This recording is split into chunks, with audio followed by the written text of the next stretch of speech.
Hi friends, welcome to Gowri's home. இன்றைக்கி நம்ம வாழைத்தண்டில் soup எப்படி செய்கிறதுங்கிறத பார்ப்போம். நல்லா வாழைத்தண்டை நல்லா சுத்தம் பண்ணிக்கோங்க. முதல்ல அந்த நாரெல்லாம் எடுத்து கட் பண்ணிக்கோங்க. கட் பண்ணிவிட்டு ஒரு பாத்திரத்தில் போட்டுக்கோங்க. இது கூட கொஞ்சம் சீரகம் போட்டுக்கோங்க. இது கூட கொஞ்சம் சீரகம், கொஞ்சமாக பெப்பர் பொடி, ஒரு 4 பல்லு பூண்டு. இதில் ஒரு 2 டம்ளர் தண்ணி ஊற்றிக்கோங்க. கொஞ்சம் கல்லுப்பு, கருவேப்பிலை ஒரு இனுக்கு, கொஞ்சம் கொத்தமல்லி தழை, எல்லாத்தையும் போட்டாச்சு. கொதிக்க வைக்கலாம். இப்போ உங்களுக்கு தண்டு வெந்துருச்சு. நான் வச்சு ஒரு 10 நிமிஷத்துக்கு மேலே இருக்கும். இப்போ தண்டு எப்படி வெந்துருச்சான்னு பார்த்துடலாம். நசுங்குது பார்த்தீங்களா? தண்டு வெந்தாச்சு. இப்போ தண்ணியை எடுத்து வடிச்சிடலாம். இப்போ ஒரு ஜல்லடை வச்சு தண்டை வடிக்க வச்சு தண்ணி அங்கே இருக்குது, வடித்த தண்ணி. இப்போ இதையுமே நம்ம என்ன பண்ணலான்னு பார்க்கலாம். கொஞ்சம் நேரம் இந்த தண்டு ஆறட்டும்.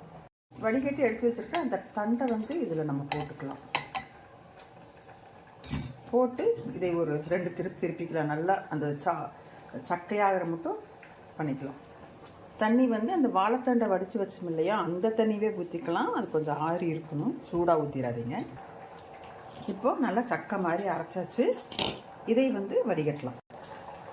இப்போ இதை இப்படி ஒரு ஸ்பூன் ஏதாவது வச்சு இந்த மாதிரி அமுத்தி விட்டிங்கன்னா நல்லா வடிஞ்சிரும். இல்லை நீங்கள் கையிலையுமே அமுத்திக்கலாம், பிழிஞ்சு எடுத்துடலாம். இந்த மாதிரி நல்லா இந்த மாதிரி ப்ரெஸ் பண்ணிங்கன்னா நல்லா வடிஞ்சிரும். இந்த சக்கை தான் இருக்கும். லாஸ்ட்டாக பாருங்கள், சக்கை வருதுல்ல, இது வரைக்கும் நல்லா பிழிஞ்சுக்கோங்க. பாருங்கள், கடைசியாக எடுத்து கையில் ஒரு பிழிஞ்சிட்டேன். நான் கையில் பிழிஞ்சிட்டேன். நீங்கள் பிழியலை இல்லை அப்படியே எடுத்து வேஸ்ட் பண்ணிக்கலாம். ஆனால் வேஸ்ட்டில் போட்டீங்கன்னா இங்கே பாருங்கள் எவ்வளோ சாறு வந்துருக்குதுன்னு பாருங்கள்.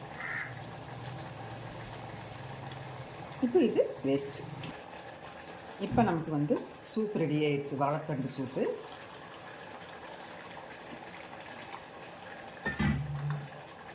இப்போ நமக்கு வாழைத்தண்டு சூப்பு ரெடி ஆயிடுச்சு. இந்த வாழைத்தண்டு சூப்பு எல்லாருமே குடிக்கலாங்க. அப்புறம் இந்த வயிற்றில் ஸ்டோன் எல்லாம் இருக்குதுன்னு சொல்லுவாங்க இல்லையா, அவங்களுக்கு முக்கியமாக கொடுக்கலாம். வீட்டில் வாரத்தில் 2 நாள் செஞ்சு கொடுங்க. இல்லை சூப்பு வச்சு கொடுங்க, இல்லை பொரியல் பண்ணி கொடுங்க.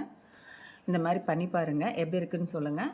இந்த வீடியோ பிடிச்சிருந்ததுன்னா எனக்கு ஒரு லைக் பண்ணுங்கள், ஷேர் பண்ணுங்கள். அப்படி கௌரிஸ் ஹோம் சேனலை சப்ஸ்கிரைப் பண்ணிவிட்டு பாருங்கள்.